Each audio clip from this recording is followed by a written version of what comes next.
తెలుగు రాష్ట్రాల కల్పతరువు నాగార్జున సాగర్ నీళ్లు లేక వెలవెలబోతోంది. డెడ్ స్టోరేజ్ కంటే దిగువకి నీటి మట్టం పడిపోవడంతో రెండు రాష్ట్రాల ప్రజల్లోనూ ఆందోళన మొదలైంది. కనీసం తాగునీటి అవసరాలన్నా తీరతాయా అనేదే డౌటే.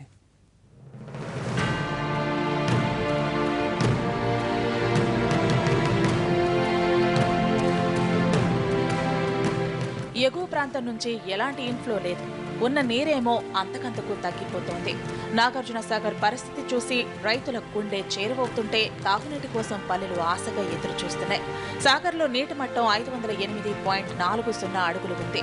హైదరాబాద్ తాగునీటి కోసం ఎస్ఎల్బీసీ ద్వారా ప్రతిరోజు 1200 క్యూసెక్ల నీటిని విడుదల చేస్తున్నారు. రెండు రాష్ట్రాల ఆయకట్టుకు సాగునీరు అందించాలంటే తక్కువలో తక్కువ కనీసం 535 అడుగులైనా ఉండాలి. కానీ ఆ పరిస్థితి లేకపోవడంతో ఈసారి ఒక్క కారుకు కూడా సాగునీరు అందించలేని దుస్థితి. గత ఏడాది ఇదే సమయానికి సాగర్ నీటి మట్టం 528.50 అడుగులు. నాగార్జున సాగర్ ప్రాజెక్టు కట్టినప్పటి నుంచి 2-3 సార్లు తప్ప ఏటా ఆగస్టు సెప్టెంబర్ నెలల్లో వరదలొచ్చి 26 గేట్ల ద్వారా లక్షల క్యూసెక్ల నీటిని దిగువ ప్రాంతానికి వదిలేవారు. కుడి ఎడమ కాలువలతో పాటు మెయిన్ పవర్ హౌస్ ద్వారా నీటిని కిందకి వదిలేవారు. కానీ ఈ ఏడాది మార్చికి ముందే నాగార్జున సాగర్ ప్రాజెక్టు నీటి మట్టం డెడ్ స్టోరేజీ కంటే కిందికి పడిపోయింది. డెడ్ స్టోరేజీ ఉన్నందున కృష్ణా బోర్డు ఆదేశాలకు అనుగుణంగా నీటిని విడుదల చేస్తామంటున్నారు అధికారులు. డ్రింకింగ్ వాటర్ సంబంధించినంత ఏదైనా కూడా మనకు కృష్ణా బోర్డు నిర్ణయాన్ని బట్టి ఉంటుంది అన్నట్టు. వాళ్ళు తగు నిర్ణయం చేసుకొని మనకు ఎలా కావాలని అనుకుంటే దాన్ని బట్టి ఇస్తారన్నట్టు. ఇంకా మాకైతే దాని గురించి ఆదేశాలు అయితే ఏమి రాలేదు. ఇంకా కృష్ణా డెల్టాకి అయితే లాస్ట్ వీక్ ఇచ్చాము. అంత ముందు 4 TMC ఇచ్చాము. కానీ ఇప్పుడు మనకి రిమైనింగ్ కెనాల్స్కు ఇంకా ఆదేశాలు రాలేదు.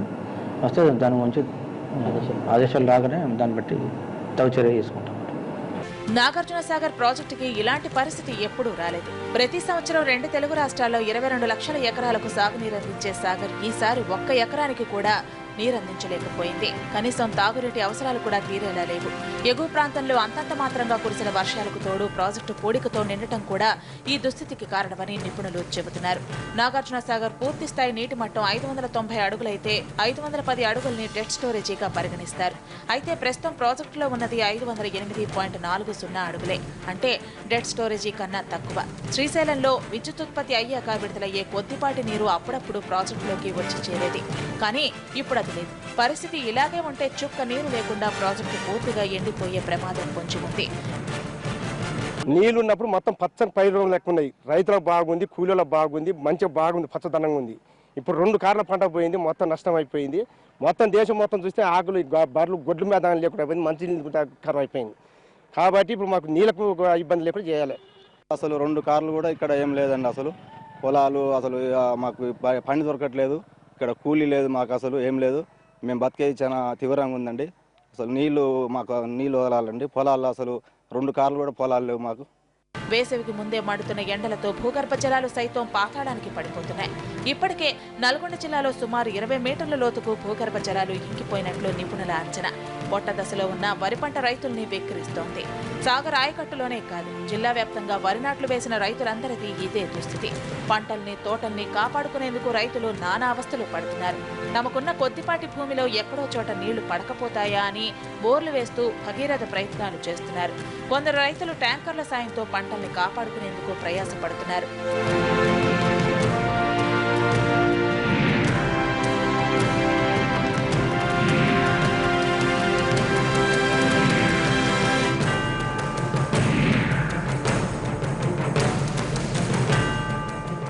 ఇక తాగునీటి కోసం ప్రజల కష్టాలు అన్నీ ఇన్ని కావు. తాగునీటి సమస్య తలెత్తకుండా ముందస్తు చర్యలు తీసుకోవాలని ప్రభుత్వం ఆదేశించిన క్షేత్రస్థాయిలో అది కార్యరూపం దాల్చడం లేదు. నల్గొండ జిల్లా వ్యాప్తంగా నీటి ఎద్దడి కొనసాగుతోంది. తండాలు గ్రామీణ ప్రాంతాలే కాదు, పట్టణ ప్రాంతాల్లోనూ ప్రజలు తాగునీటి కోసం అష్టకష్టాలు పడుతున్నారు. నల్గొండ పట్టణంలోనూ తాగునీటి కష్టాలు మొదలయ్యాయి. అడపాదడప వచ్చే నల్లాల్లోనూ మురుగు, మలినమైన నీరు సరఫరా అవుతోంది. కృష్ణా పరివాహక ప్రాంతంలోనూ బిందెలతో కిలోమీటర్ల కొద్దీ నడిచి నీళ్లు తెచ్చుకోవాల్సిన పరిస్థితులు అప్పుడే దాపురించాయి.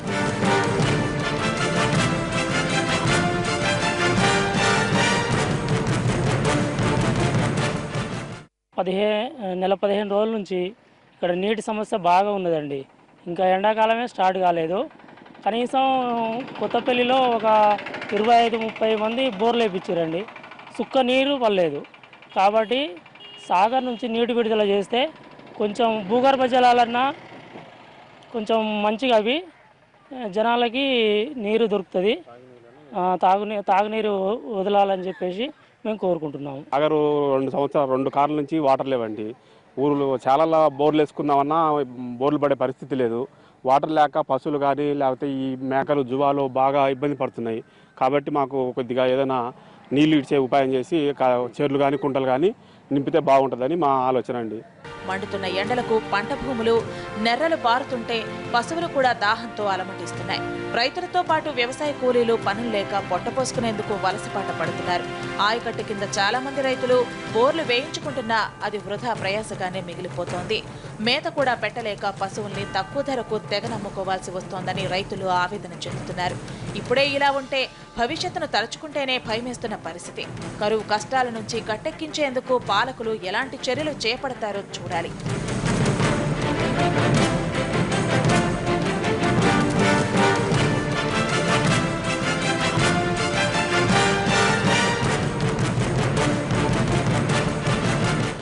తెలుగు రాష్ట్రాల వరప్రదాయిని నాగార్జున సాగర్ ప్రాజెక్టు పూర్తిగా డెడ్ స్టోరేజ్కి చేరుకుంది. ప్రస్తుతం 508.40 అడుగులు నీటి నిల్వ ఉంది. తెలుగు రాష్ట్రాల్లో ఇప్పటికీ నీటి ఎద్దడి తీవ్రంగా ఉన్న నేపథ్యంలో ఈ నీటిని పొదుపుగా ప్రణాళికబద్ధంగా వాడుకోవాల్సిన అవసరం ఎంతైనా ఉంది. నాగార్జున సాగర్ ప్రాజెక్టు నుంచి కెమెరా పర్సన్ వెంకట్తో సమీ, ఎన్టీవీ, నల్గొండ.